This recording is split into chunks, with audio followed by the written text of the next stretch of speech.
Good evening, everyone, and thank you for coming here this evening. I will just run you through the format of the evening. Mr. Robinson will be doing a speech for the first 40 minutes, and then it'll be followed by a Q&A session. So please do get involved and sort of ask questions. Without further ado, Mr. Tommy Robinson.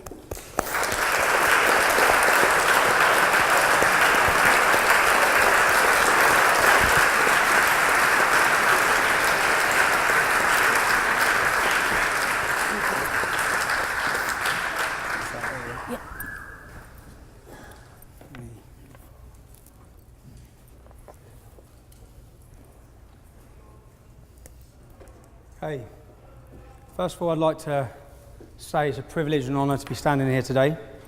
This is a long way from the streets of Luton Town to now be at the Oxford Union. I think it's a good day for freedom of speech. You've all heard, I was getting called a little fascist as I was walking in here. There's protests outside from Unite Against Fascism who, the definition of fascism is trying to stop people have a difference in opinion of you, which is what I have. So I think they're showing themselves up as fascists.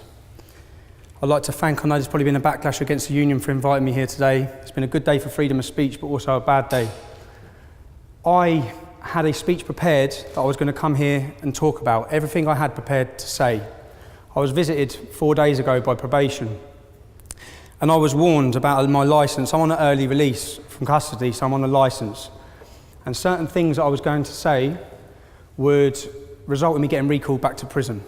Now, even though, which I said, obviously I haven't got the same freedom of speech as what everyone else has got then. And they said, no, not whilst you're on licence. And I was going to expose certain things about the police, but that'll have to hold now. What I want to do is I want to take you all through a journey of my life and talk to you about life stories growing up in Luton. By the end of it, I want you to understand where I come from and who I am. And why. I think why is the major question. Why was the English Defence League a phenomenon? Why was it born in Luton? Why was it started? What are the reasons that brought it there? I'm going to talk to you about Luton. I was born in 1982. When I was born in 1982, we had one mosque. I just want you to understand the demographic of the town. In 2014, we now have 30 mosques. The projected government growth forecast for the Pakistani and Bangladeshi community of Luton by 2030 is to increase by 70 to 77%. This would not be a problem if we didn't experience the problems we see related within the community. At the same time as I talk you through this, I don't want for 1 minute for you to think I'm tarring all Muslims as bad. I'm just giving you a projected view of my life. I want you to understand the stories that have happened. I'll start with my cousin, Jeanette, or my cousin's cousin. She was sexually abused. She was groomed. It's what we now know as grooming. She was raped. She woke up one day. She was found running semi-naked from Bury Park. Bury Park is the area where a lot of the Muslims have congregated and live. It's where these 30 mosques are. She was picked up by prostitutes in the street. Her dad collected her. If I talk about the failures from the police, when the family, I want you to understand and try and picture this as though it was your family relative. When the family were going to the police, when the girl is missing for 2 days, 3 days, yeah, and there is no response, and up until the Rotherham report, people wouldn't believe these stories because they are unbelievable. They would say she's a drug addict, because in the end she was a drug addict, because she was hooked on heroin that they were giving to her. She would climb out of the bedroom window to get back to them for her fix. The failures everyone now knows from the police force on these issues, but I want to just talk you through. When I was at school, the high school I went to, you had the Muslim playground and you had the non-Muslim playground. That's the same in pretty much every school in Luton. It wasn't divided through racial lines, it's divided through religious lines. We didn't cause that division. My friend at school, I was seeing a girl called Charlotte. She's from a lovely Irish family. And I was 12 years old, and my friend Razwan was seeing her friend Lisa. And I can remember Lisa phoning up Charlotte hysterical because Razwan's family had all gone up to Lisa's house to threaten the family to say that they couldn't see or speak to each other. As a 12-year-old boy, this was a light bulb moment for me to think, what is this about? There was another boy around the corner from where I live called Jamie. He fell in love with an Asian girl at school. He got violently attacked for that. When they went to sixth form, Luton sixth form is the main sixth form in Luton town. I could have gone to sixth form. I got 11 GCSEs, I got an A in maths, 5 Bs, 5 Cs. As a young English lad in the town, to go to that sixth form, I have to be prepared to look at the ground. And I'm not prepared to look at the ground. And that's because there were Pakistani Muslim gangs in that sixth form, extremists in that sixth form. Now, They went to Jamie went to sixth form. His girlfriend went to sixth form, who he's in love with. They couldn't even acknowledge that they knew each other, okay, because of the fear of what would happen. I had another friend, John English, on a night out. I'm just taking you through stories. John English, his girlfriend's name was Akvinder. She was a Sikh actually, but she was from Letchworth. But we were out on a night out in Luton Town, and these Muslim lads just come over and spat straight in her face. So these are instances, and I'm not saying it's all Muslims. I'm just talking, saying there are problems. I've seen them, okay, growing up through Luton, and I'm asking that you all try and envisage yourself, take yourself out of where you've grown up. Many of you may have grown up in working class communities and towns, but try and see it. We're talking about racial abuse. I don't know how many people have been a victim of racial abuse. I was a victim of racial abuse at the age of 12 when I was attacked on the way home from a swimming pool by a Pakistani gang. I was called a white pig. My friend had his hat taken off him, we were spat in our face and slapped. Another incident, twice in one night, walking to the under 18s nightclub. Whilst I'm talking about racial abuse, I'll talk about Mark Sharp. Mark Sharp was murdered in 1995. Any of you can Google this murder, yeah? He was my uncle's friend and his son was my age. He was going to get a takeaway. He was in his car, a van. He was going to get a takeaway when a car braked in front of him. He swerved around it and he gave a hand gesture. He was followed. He didn't know he was being followed. 4 Muslim Pakistanis were in the car. They phoned for reinforcements. More come. He was not aware of this. When he got outside the kebab shop, he come out, his son's with him. They beat him. They hit him so many times, they were hitting him with bats, with poles, with sticks. Read the murder, it will shock you, okay? He was not going down. He would not go down. One of them jumped up in the air with a knife and snapped it off in his forehead. He survived for 3 days, and then he died. Many of his friends, and what I'm trying to envisage and ask you is that you just take yourself, think of this is someone you know in your family, this has happened to. The judge in court said, you can take, if you wish to a verdict of manslaughter, you can take into account the fact that he aggravated them enough to make a young Asian male act in this way. They got 4 years in prison for that, if you want to talk about justice. That's not justice. They were out within 2 years in the town of Luton Town. Most of the people in Newmarket and his friends left Luton after that incident. I could stand here all day and talk about other incidents that have gone on. I'm going to show you a video now. I'll ask you to watch. A series of attacks on the homes of elderly people in Luton are racially motivated. The victims fear the aim is to force them to stand up and move out. This is the latest attack, a beer keg thrown through the window of a 74-year-old great-grandmother in the middle of the night. It's the 3rd time it's happened. The last was on Christmas Eve. You can imagine Christmas Eve and somebody flinging a brick through your window, how it felt. When everything's supposed to be jolly and happy, you feel down, innit? And they are flinging brick through my window and run. They are cowards. In the next street, another couple who've been targeted repeatedly. At night time, I personally can't sleep. And you don't know what next they will do. You wonder sometimes if they're going to put petrol or boom or something through the letterbox.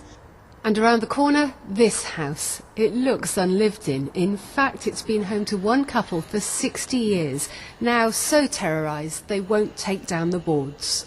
Because it always happened between about 1 and 4 o'clock in the morning. And you were really worried, sick, wondering what was going to happen next. Because they weren't just little bits of stones of things. These were real house bricks and lumps of concrete that they'd thrown through the window. Meanwhile, families are doing what they can to protect themselves. I am one of the old type, determined black woman. I am not going nowhere. If they don't like me here, they can go. I'm quite happy where I am. Scared, but most of all angry, they're not moving. Now, again, maybe take it to the community you live in. You know these people, because I know the Palmers and I know the Howards, yeah? You can imagine eruptions these sort of incidents cause in your community. There was actually 30 people's houses that were attacked at these times. There was 88 attacks before the police acted. The way we see, what we're seeing in the Rotherham report is it shows the police inability, conspiracy with the police and different organisations, social services, where they downplayed it and suppressed it because they didn't want to be deemed as racist, yeah? So crimes went up, they facilitated the rape of a generation of kids for 20 years due to not wanting to be called racist. Similar things, when the police haven't acted, they haven't acted in towns and cities and communities like Luton for incidences like this. That's what, again, what I want you to understand is, I know those families. I remember these times when these things were happening. And if you watch the actual video, the Howards, it was Muslims that offered them support. It was Muslims that offered them help. I'm not painting a picture. All Muslims want them to move out of that community. I'm just wanting you to understand there are problems in these communities. There's problems that need addressing, they need talking about, okay? Now, I want you to ask yourselves as well, do you think it's got better or worse? That was years ago. Seriously, do you think it's got better or worse? It hasn't got better, okay? I'm now going to show you a video from 6 months ago. Yeah, just talk me through. Tell me the story. Okay, well, about 5 years ago, I got rid of my car, and I became more prominent in the streets of Newham, and I started noticing people get out of things as they would pass me, or people were spitting very close to me in the streets. And after about a few months, I realised actually they're spitting at me, and I faced quite a lot of anger. I faced quite a lot of just aggression from various younger Muslims in the community, simply because I was a Jew, or rather a conspicuous Jew in the college.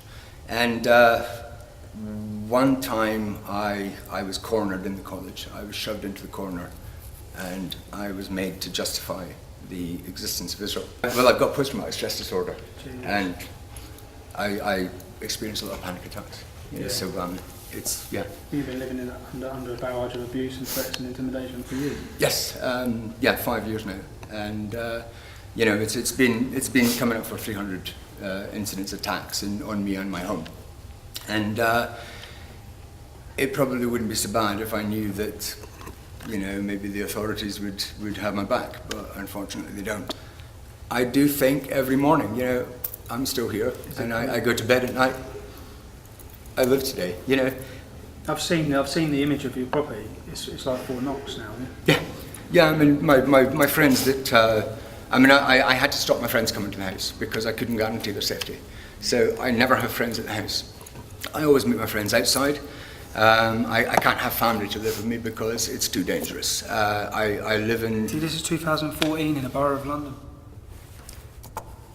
2014, do you know what it's like to see a grown man brought to tears? Do you know how many families I meet that are brought to tears in Luton and towns like that? The reason why I'm showing you these videos, I want you to understand this is real life. This is not made up.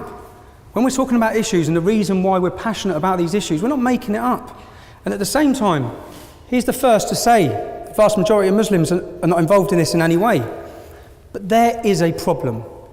The reason why I met him, I've been talking to him for 5 years. A lot of people then, with the English Defence League, they don't go to the police anymore in towns like Luton. They contacted us to talk about the issues, talk about what's happening with their families, how they're feeling persecuted, etc. I went to meet him because he's moving to Israel, because he feels he has to move to Israel if he wants to be safe. His only crime is that he's Jewish and he's living within a Muslim ghetto. And now as we're talking through, we all remember September 11th. I think everyone should remember where they were on September 11th. I was at Luton Airport on my apprenticeship. I remember everything. And then I remember getting a phone call again about Luton Sixth Form from a friend who was at the Sixth Form. That's the age I was at. I was probably 18, going back to then. Saying that Muslims were cheering and celebrating. A lot of these things may sound unbelievable. Yeah? When I then went to my local shops in my estate, I see Magnificent 19 posters across the estate, yeah? Glorifying these people. On the first anniversary we saw in my hometown of Luton, imagine this is your town where you live. You've got posters glorifying terrorism. You've got billboards. As you walk up your street, the billboards are now painted over. Anything showing a woman's flesh is covered up. This is all to fit in with Sharia. And it's from certain sections, a minority, but a dangerous minority within the town. I want to take you through and I want you to try and understand, as me growing up, the changes I'm seeing, they're not for the good, okay? They're not for freedom. So this will just show some posters. That's the covering up and billboards. The Magnificent 19 posters on a phone box. At this same time, at Icknield High School, many of you may remember the girl who ordering the full Weisfeld in the cab to school. Sherry Blair represented her. Yeah? When she left there, when she got kicked out of that school for doing that, she went to the school I used to go to, Putridge. But her brother was part of Al Mujahideen, an extremist organisation. They used to protest outside the school all the time, this Icknield High School. They then had, at the same time, every year, they're outside the school handing out leaflets saying Christmas is a sin. Children are just trying to go to school, trying to paint a picture that things are going on across the town at this time. Now, what I'll show you now, this is a newspaper article. If you want to take one of them and pass them around, people can read them themselves. This, I feel, is very important. I think it's very important to show you where we were at in a town. This newspaper article is from September 2004. You're going back 10 years, okay? I was 21 years old. Anti-terror rally. I organised this rally when I was 21 years old. I made these leaflets, okay? This will show you that the English Defence League may have been born in 2009. There's a reason. There's a history behind it. When the Beslan massacre, remember the Beslan massacre? The school children were lined up and murdered by Chechen terrorists. They killed loads of kids in front of their parents. I remember watching that. And then I remember watching an interview of a Muslim from Luton. His name's Saif al-Islam, it means Sword of Islam. He was a part of this organisation called Al Mujahideen, and he said what happened at that school was justified. And it's justified if it happens in a school in England.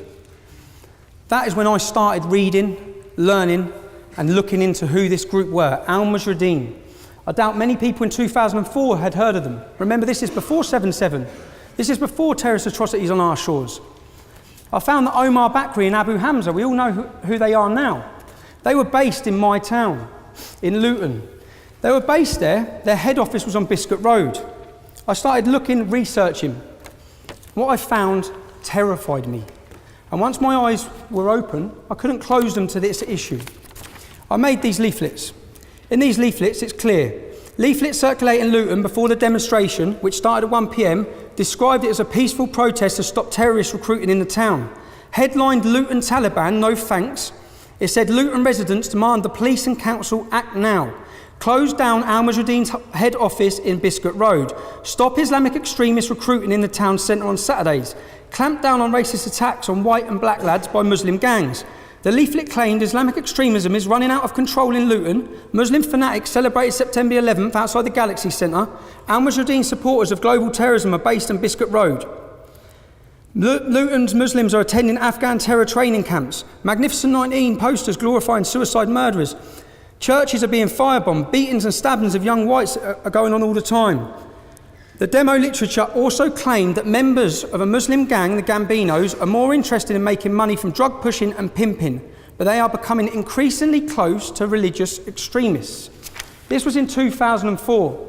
If you want to research and go on Google, you will find a national newspaper run an article called Chemical Jihad, which they actually named that same gang 5 years later, saying that they are linked with Al-Qaeda. They are using heroin as a jihad against non-Muslims. What I want you to read by that and understand by that, Al Mujahideen are ISIS. That is ISIS. That same mindset that is terrifying the world now. The Home Secretary said 4 days ago, ISIS is the biggest threat to this country in our history, okay? That is the same threat. I may not have said it in a posh voice. I may have said it in a different way. We understood who these people were, what their thoughts were, and how dangerous this ideology was. You have to remember that this was before 7/7. 7/7, the terrorists collected their bombs in Luton. I want to bring it home to you again, this is your town. They collected them from a suspected Al-Qaeda operative called Q, who works in a chicken shop in our town centre. He was also the main mind behind the fertiliser bomb plot. I want you to realise that we share a space in Luton, okay? If we have terrorists, they're not from millions of miles away. We have to live with them. The Stockholm bomber came to Luton from Sweden as an innocent Muslim. He was targeted at Luton University by this group who we have been warning about now for 10 years. He was targeted, he was radicalised, and he set off and blew himself up. He lived 3 doors from my auntie. That group of extremists that I'm talking about were on Luton University in Freshers Week. You're at university, many of you. First time away from home. When people are vulnerable, they're weak. You have organisations playing on them to manipulate their mind, change their whole direction in their life, and turn them into killers. In this leaflet I say, the council and the police are doing nothing. That was your warning in 2004.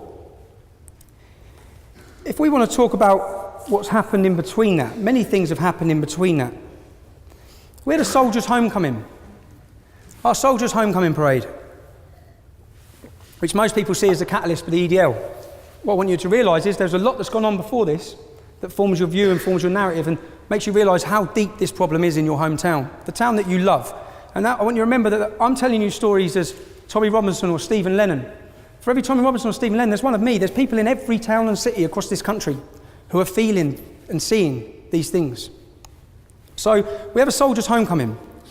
Scott Muntridge died. He's from the estate I lived in when I was younger. He was 26 years old. Michael Swain was 19. He lost his legs. Now, our soldiers are returning. I've gone to pay my respects that day because they've sacrificed that for us. As residents of Luton, they've gone there to fight for us, for our freedoms. I've gone there that day, and the first thing I've seen is a large police presence. I've then seen Saif al-Islam. I've seen groups of Muslim extremists around the town. I've seen 30 women together in burqas. It's quite a sight.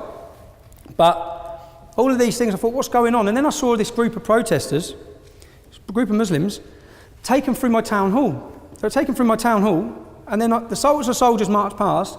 They were called baby killers, murderers, rapists, butchers of Basras. They spat in the lad's face, one of the soldiers' mum's faces, okay? Now, it wasn't this group done this, because bearing in mind, we know this group. I've looked into this group. I understand their hate. I understand where it's coming from. One of them, that group, the main ginger one, big ginger one with a big beard, he's a convert called Roger, now calls himself Ibrahim. I used to hang around with him when I was younger. One of the other lads in the group, 2 years above me at school. This is not a million miles away from us, we get it. Yeah? It was the fact that they were allowed to do it. The police facilitated them in doing it. The council knew they were going to do it. They leafleted every mosque in the town, telling them they were going to do it. Intelligence showed that 360 Muslims were arrested attempting to come into Luton that morning. 360. 70% of their births were in countries outside of the UK.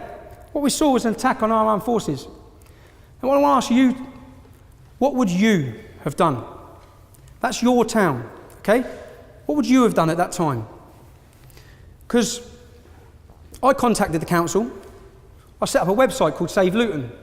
I documented that all the continuing things that this group have done in our town. I explained that when Jews were remembering the Holocaust outside our town hall, they had to barricade themselves and lock themselves inside the town hall because this group of large Muslim fanaticals were trying to attack them. In this video, there's a 5-year-old girl who's screaming and crying. They attack the multi-faith march every year. Now, in Luton and estate and towns like Luton, when 2 kids continually cause a disturbance or a nuisance, you get an ASBO. Yeah? You ASBO them from hanging around together, and you ASBO them from an area of the shops. Okay? What we did is we set up a petition asking for this group to be ASBO'd. Quite reasonable. That's what you should do. Well, that's what we did. 5 years later, you now see they're talking about ASBOing terrorists. Exactly what we were asking them to do before any protests, before we took to any streets. Now, we know the police suppress what's going on in the town. We know the Labour councillors, you've seen it with Rotherham, are hiding the facts. We know what's happening in our own town. As I've said, we've foreseen ISIS. We've foreseen all these issues that are going on because we're living it. We're living amongst it, we're breathing it, it's where we live. And we decided then, every community in Luton is allowed to celebrate their identity and their culture. We have St Lucian Day. When it's Paddy's Day, my mum was a Paddy, but when it's Paddy's Day, they have a 3-day festival. We have, when it's Eid, if you want to see any Muslims, come to Luton for Eid, because you will have fairgrounds, you will have the biggest celebrations, everything. St George's Day, our day, okay? And I'm just trying to talk to you about how we feel in the town. So it comes to St George's Day, Icknield School, the same school that the girl tried to wear the niqab to, sends a letter out to all the parents. If anyone brings in the emblem of St George on St George's Day, you will be suspended and sent home. The same school, when Pakistan won the cricket, encouraged everyone to celebrate with Pakistani flags. The message this sends to our kids is they should be ashamed of being English. They should be ashamed of their identity and who they are. Now, this happened 3 weeks after, and then the headline in our newspaper, St George's Day parade banned. We were supposed to have a parade for the first year, banned. It was at that point that we said, which again, I'll ask you, what would you have done? Okay? What would you have done? Every time your town's name is dragged through the media and the press, it's linked to fanatical jihad terrorism all the time. This is our town. It's where we love. We want to feel safe. This group, when you read what they stand for the destruction of this. They stand for the destruction of my family, your family. All of our families now dedicated every day. And I'll try and change it for you to people to understand. 75% of Luton is non-Muslim, okay? Let's reverse the roles. Let's make 75% of the town Muslim, 25% of the town white. And in this complete white non-Muslim community, you have got hundreds of the world's most feared Nazis. And they have got pace tables set up. And they are promoting hatred against everyone that is not white, okay? Do you think that they are a small group that's going to be ignored? Because that's all we hear. No one listens to this group. Ignore them, ignore them. In fact, 60% of the people in terrorism are ex-members of Al-Majruddin. People do not ignore them. They are dangerous. Now, sooner or later, you would see the hate coming out of that little area and coming into your community. You'd witness it. That's what we're witnessed. We have witnessed it. We see the hate. So all this time, I set up an organisation called the United People of Luton. Now, when I'd done this, I named the gangs. I named the heroin. I named their shops. Now, I was 21 years old. Some people would say quite naive. I was a 21-year-old lad with an attitude about what I saw, and I didn't want to back down to it. I don't know how many of you have been laying in bed at 3 o'clock in the morning and heard the sound of smashing glass. It's not nice when bricks come through your window. In response to that, I was a target of all the major Pakistani Muslim gangs in my town. I was living at my mother's house, okay? So when this happens, Soldiers' Homecoming, many of you ask why, or people try and belittle me for using a different name, covering my face. I know what's coming. I know what's coming for standing up against these radicals. It's not the radicals that were targeting me, it's the Pakistani street gangs that were targeting me. If you read the 2009 newspaper, you'll realise why. Because the trade between the street gangs and the fanaticals, and the terrorists and the extremists, is combined, the sale of heroin. Now, we set up a group called UPL.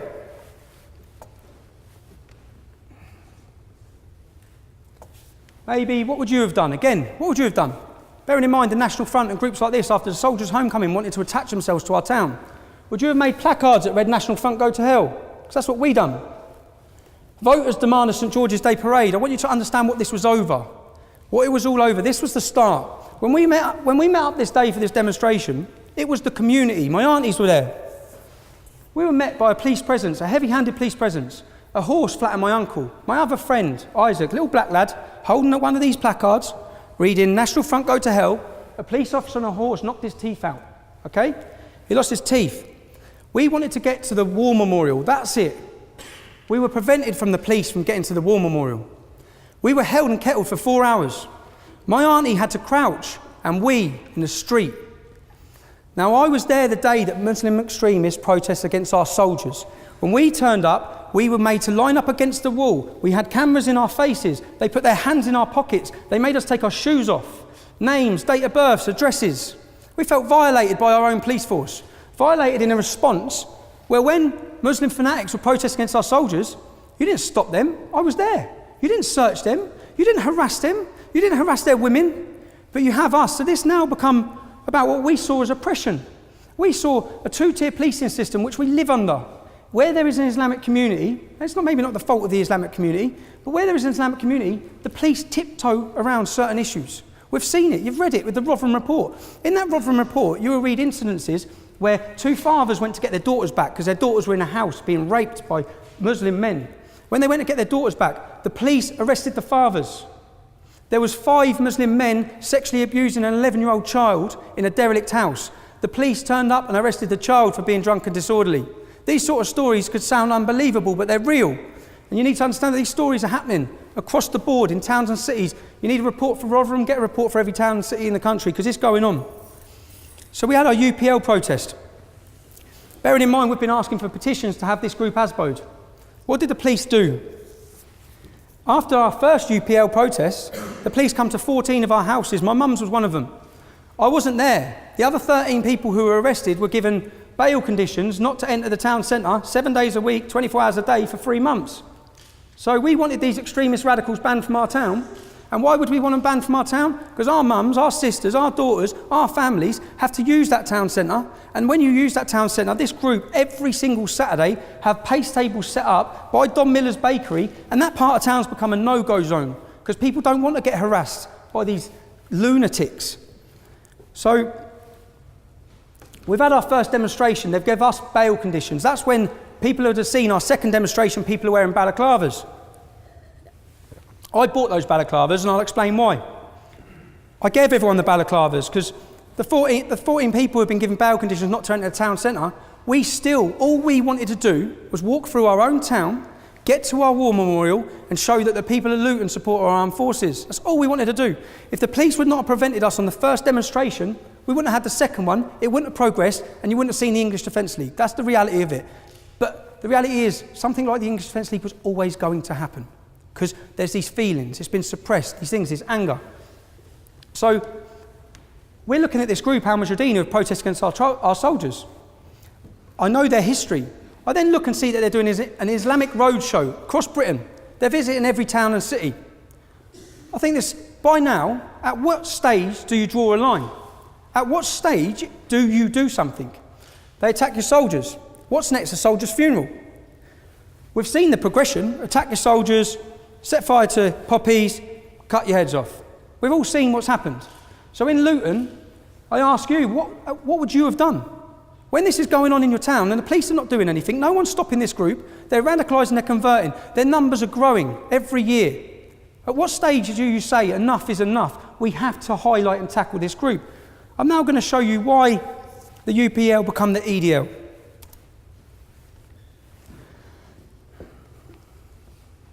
A young man here who wants to become a Muslim. He's only 11 years old. What's your name, man? Sean. So Sean.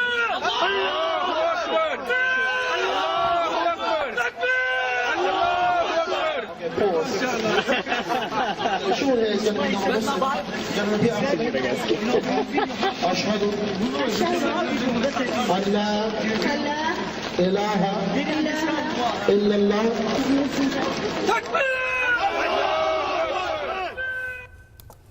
Many of the people in that video are now fighting for ISIS abroad.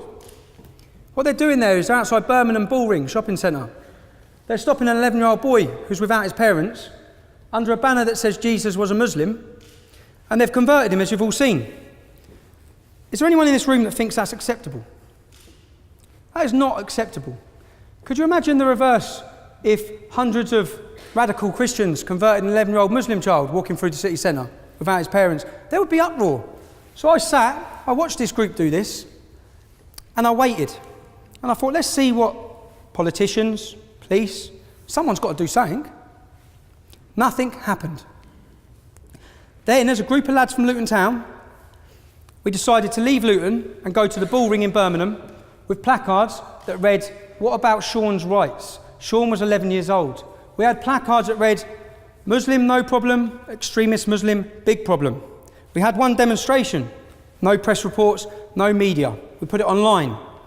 We decided to go back because we still felt people need to talk about this. This Islamic Roadshow had more dates going around the country. This has to be stopped.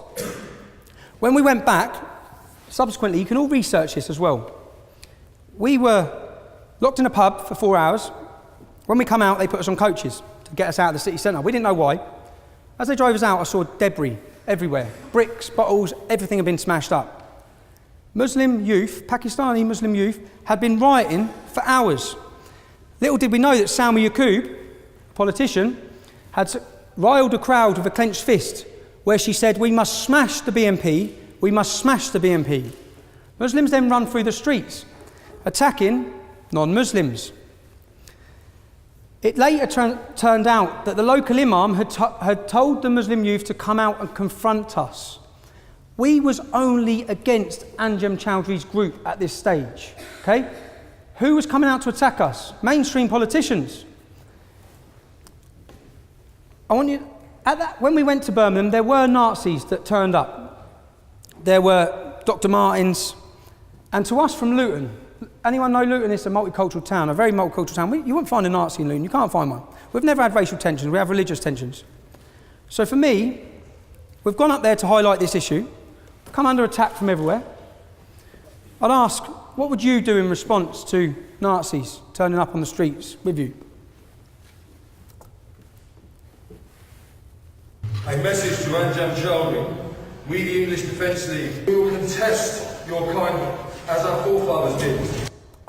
At this stage, not really much of a mention of Islam, because we're opposing Anjan Chowdhury and his group. That's it. That's our tactics. Now we have Nazis on the streets. We need to let them know they're not welcome. On the first Birmingham demo, 5 Nazis were got put on the coach with us. One of them gave a Hitler salute as he got on.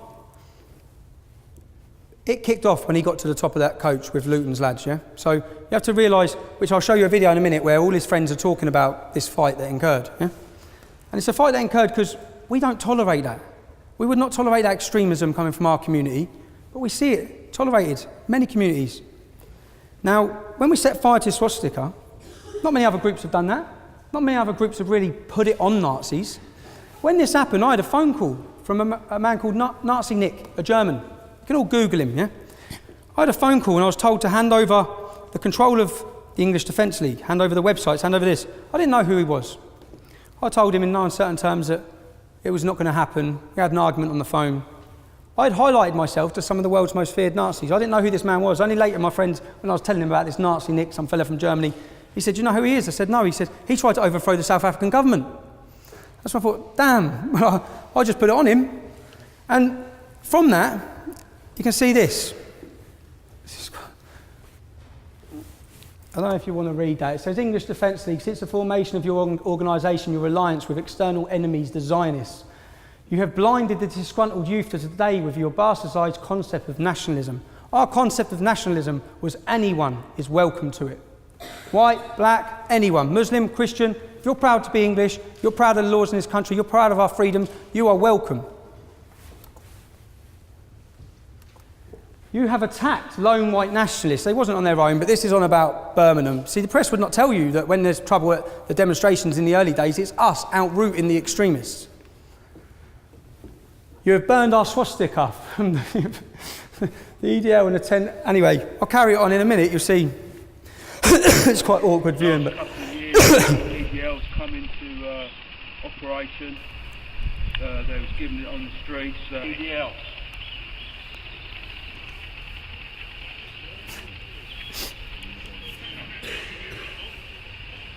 That's what we fucking think of them. We're fucking shit. We're fucking scum. That's what we think of the EDL. So, could you imagine? As I walked in this building, all I've been called is a Nazi. Okay? We've softened what Nazi means. We've softened what a fascist means. We've started calling anybody who was critical of Islam in any way gets called a Nazi or a racist or a fascist. It is so frustrating. I'm lucky I'm from Luton Town because everyone in my town knows me prior to the English Defence League. They know there's not a racist bone in my body or an extremist bone in my body. We are witnessing. I'll ask you, I'm witnessing my town. It's from a young lad, from a young age. I'm witnessing changes. I'm witnessing things I don't like to see. I'm now going to show you one more video. I'm sorry about showing the videos. I want everyone to have a perspective on where I'm coming from, why this happened, yeah? Why it spread the way it did, why it was a phenomenon, which it was. It spread across Europe. People were too scared to talk about this issue, okay? There's not much that's good that's come from this for my family or for myself, but this had to happen. Certain things had to be said. I'll show you this video now. This is a 4-minute video. It's quite shocking, the viewing though. Streets close to East London Mosque, the police closed in. But it was a scuffle with 2 men that brought things to a head. One in a blue shirt, the other in a red jacket, told them they weren't wanted in the area. As a police officer filmed proceedings, Kevin Carroll claimed he was punched and then he appeared to retaliate. Tommy Robinson looked on from the sidelines. Tommy Robinson bottled it. But I'd ask you to view that yourselves. Go on YouTube, put in Tommy Robinson charity walk. What that just showed you is nothing like what happened. And Channel 4 News had the full footage of that incident. So why, when they pause it and freeze it on Kevin Carroll looking the aggressive, violent one? I'm saying you need to look beyond the headline. Most of you may judge me on headlines. None of you obviously know me. I get judged a lot on headlines. I'll show you another headline. On Armistice Day, Remembrance Sunday.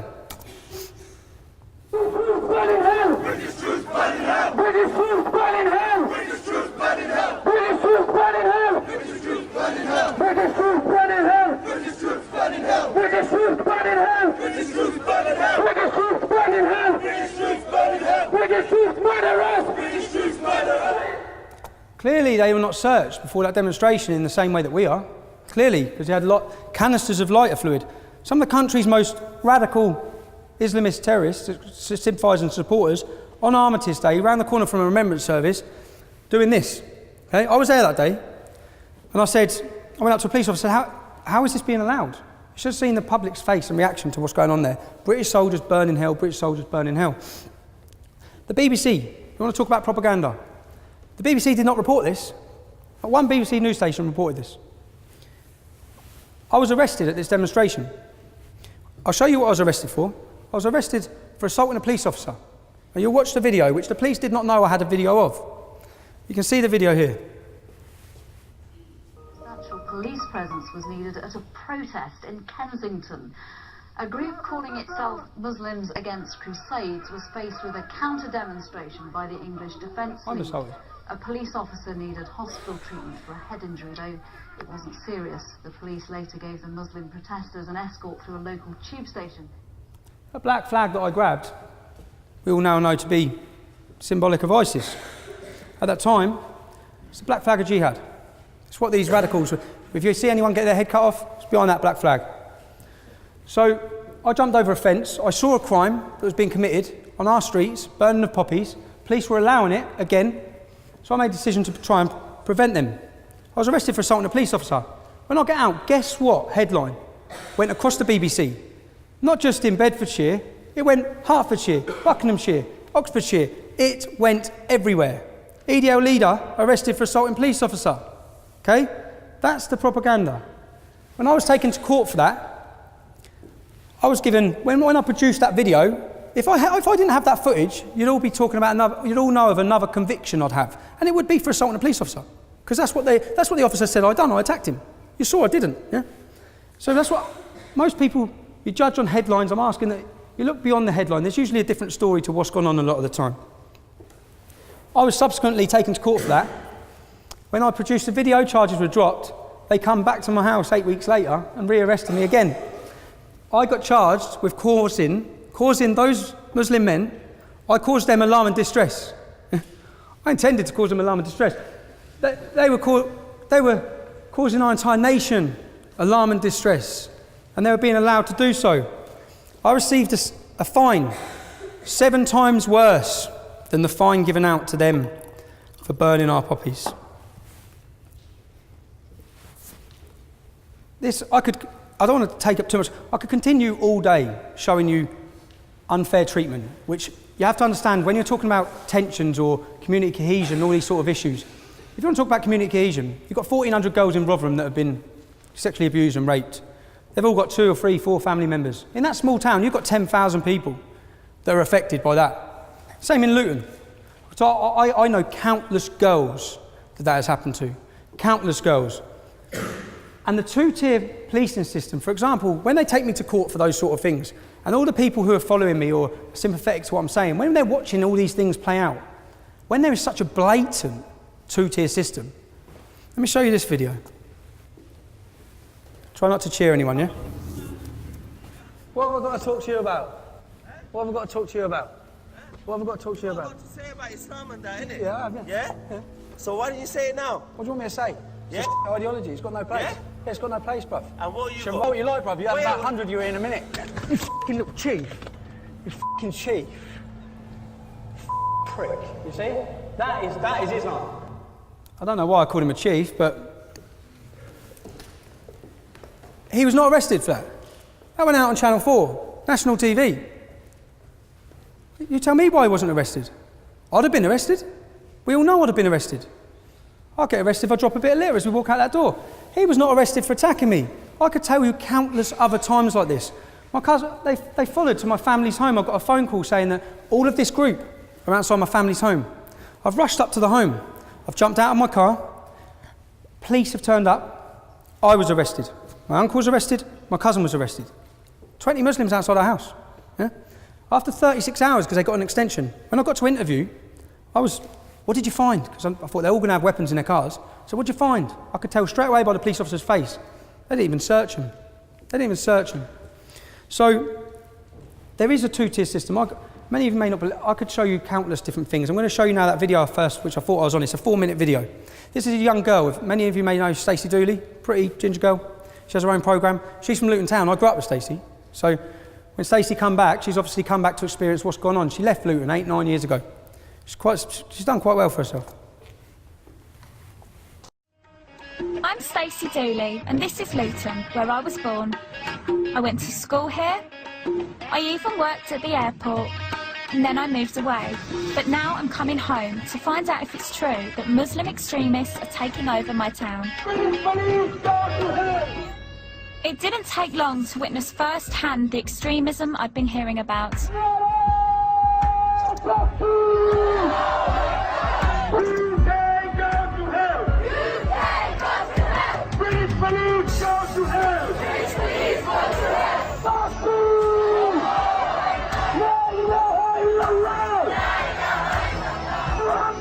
I wasn't sure what they were marching for, but tensions were running high.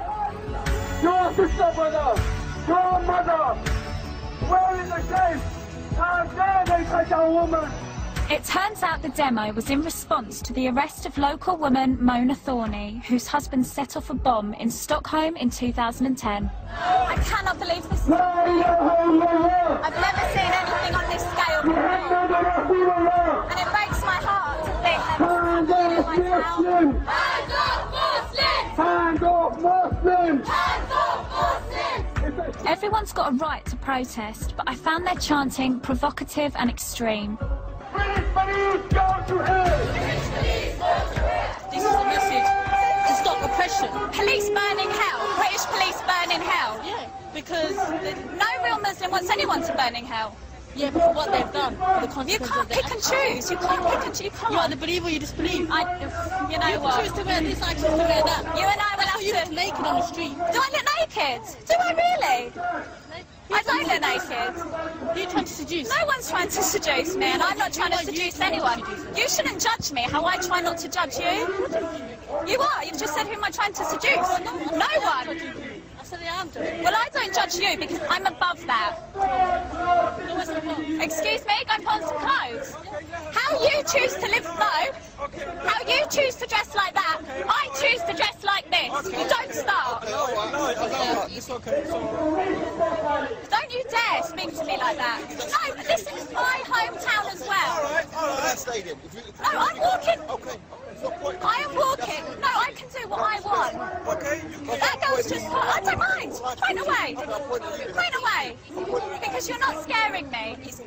I try my hardest to sympathise with people who are maybe different to me.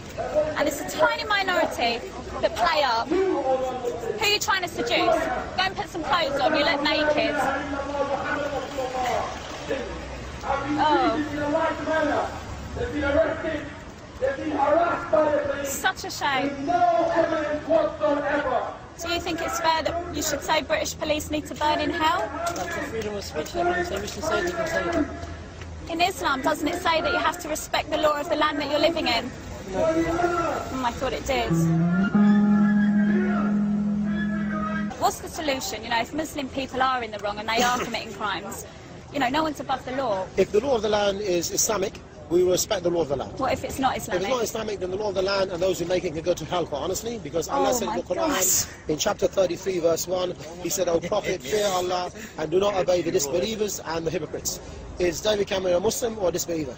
Guys, I can't speak on Cameron, so you can't obey him. So he can go to hell, as well as all of the other leaders. Do you think I should go to hell because I'm a non-Muslim? You're on your way to the hellfire because you're a non-Muslim. All non-Muslims are destined for the hellfire. Do you really believe that? Yes, and you will be fueled for the hellfire as well. But the fact is that you have an opportunity to change. That hurts me to think that you think that of me because you don't really know me and you think I'm destined to hell because I'm non-Muslim. You said you're not a Muslim, so that's enough for me to know that you're not Muslim. If you're not Muslim, you're destined for the hellfire, unless you change. I find it sad that anyone would preach such a damning message. To sum up in words, even to tell you how I'm feeling right now, I feel completely gutted that this is happening. Gutted so much that she's brought to tears again.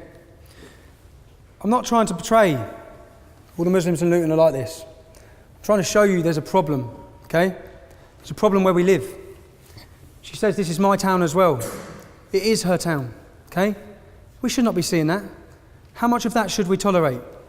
When people come out and protest against that, far right, racist, thugs. There's an issue.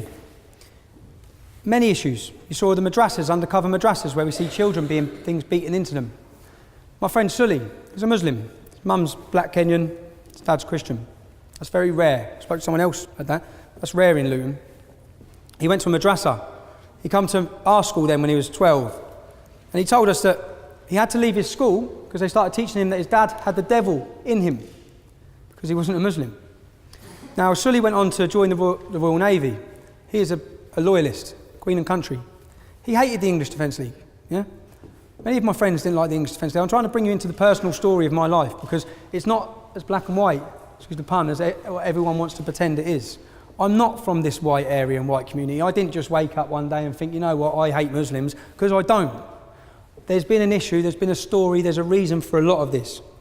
In 2010, I set up a meeting with Theresa May. Obviously not to meet me. She didn't think she was meeting me. She thought she was meeting one of her constituents. I turned up instead.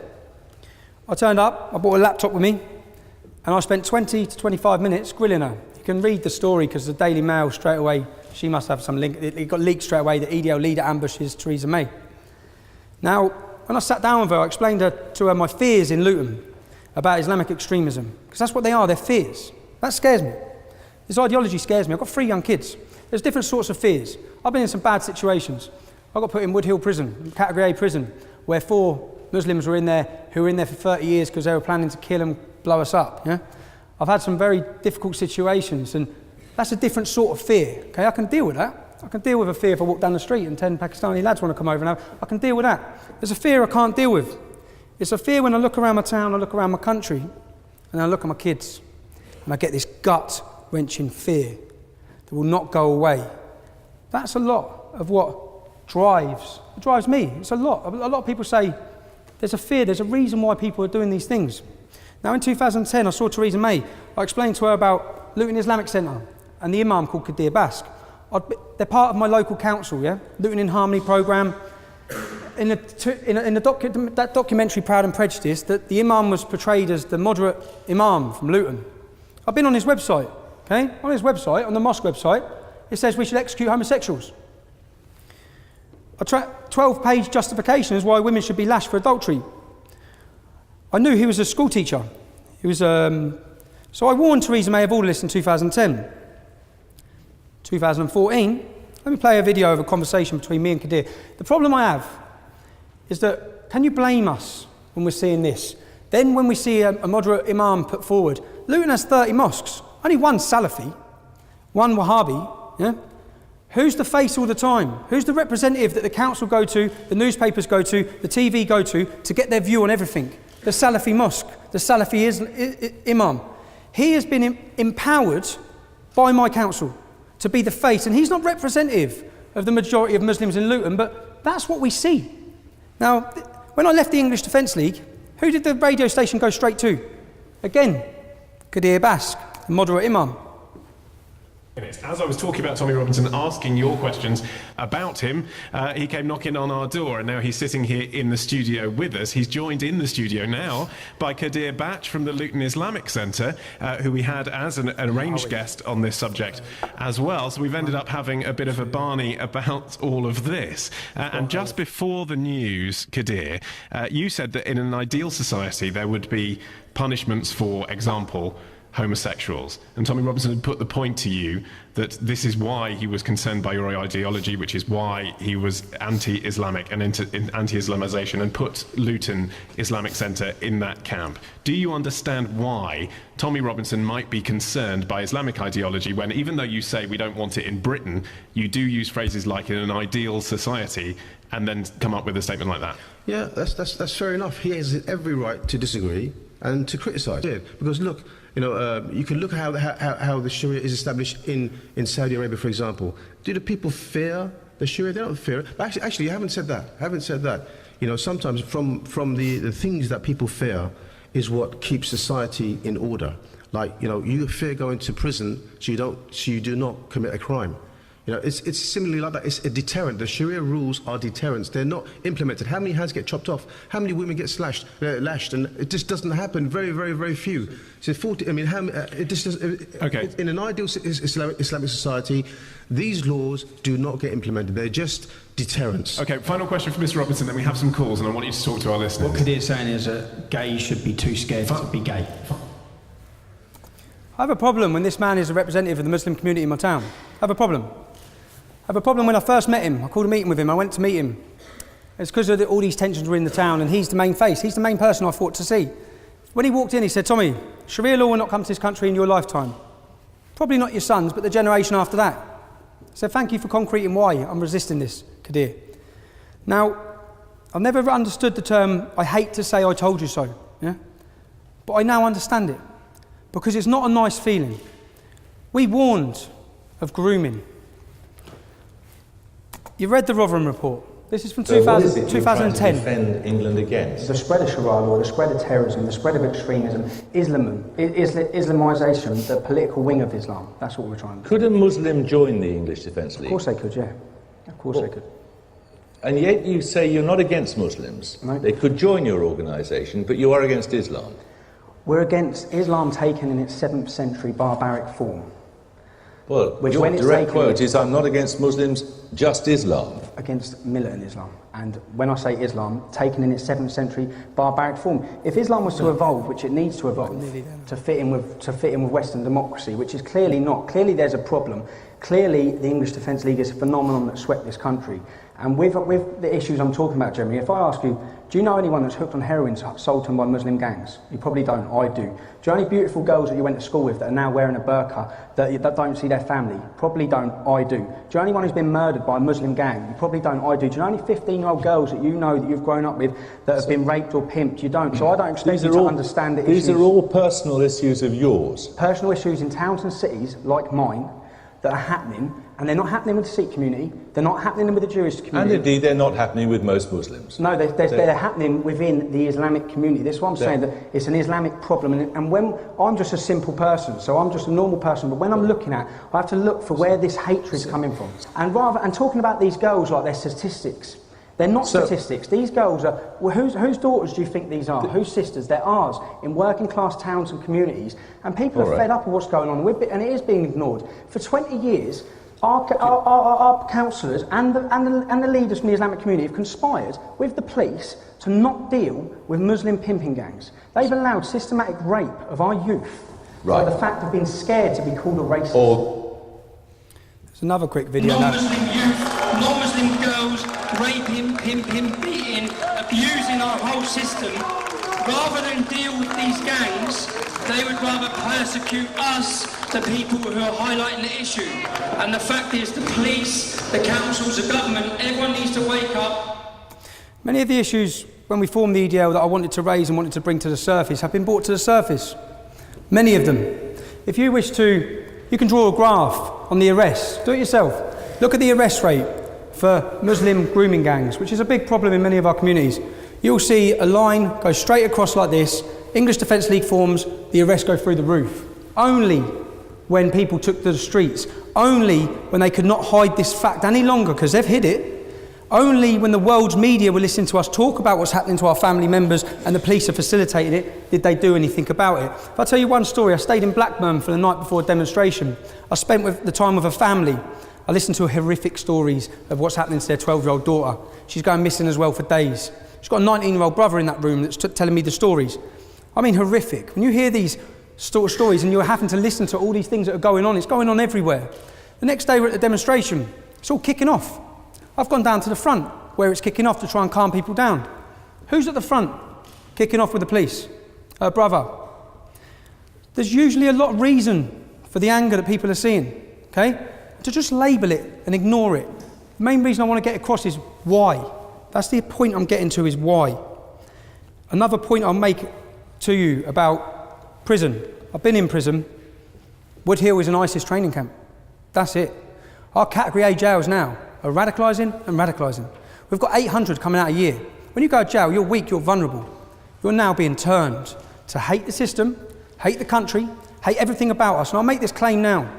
At some time, this speech will be looked back upon after a prison convert has come out, maimed, killed and murdered on our streets, because it's going to happen.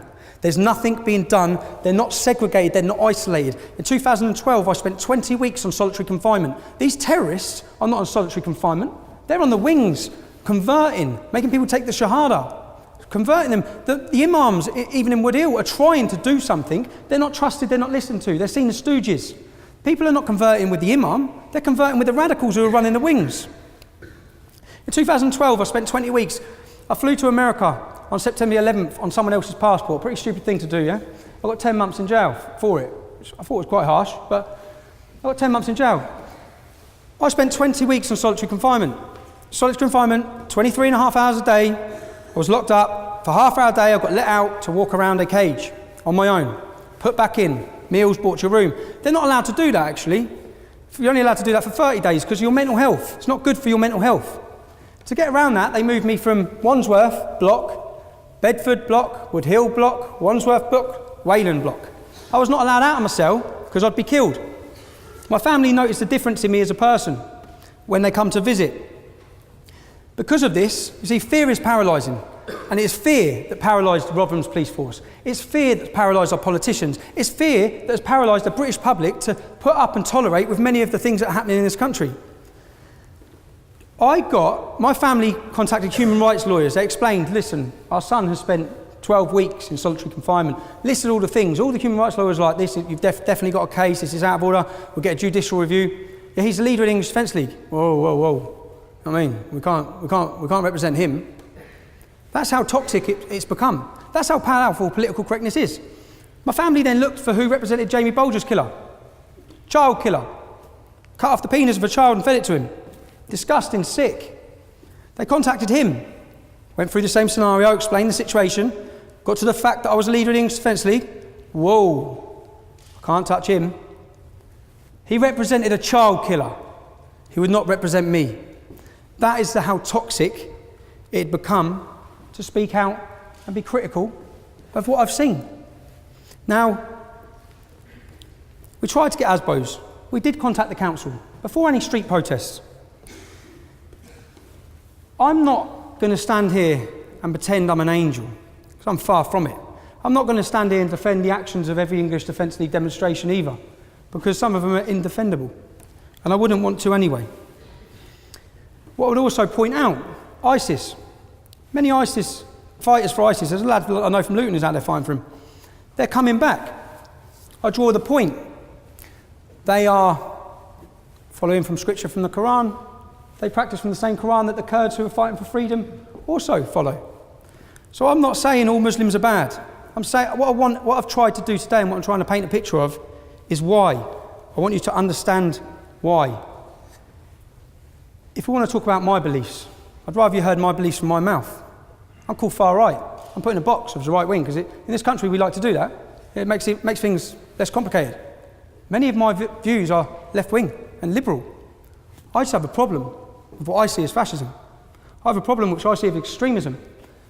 And any group like these clowns that are outside today, who are government funded, okay, linked with trade unions, it's their job to oppose fascism.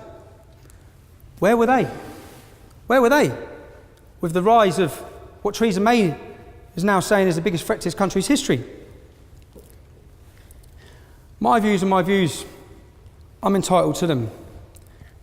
It's coming to an end now, but what I want you to ask yourselves again is, what would you have done on your soldier's homecoming? What would you have done witnessing the things you have growing up. What would you have done when you see your culture eroded, your identity disappearing, you see Sharia patrols, neighbours are being forced from their homes? What would you have done?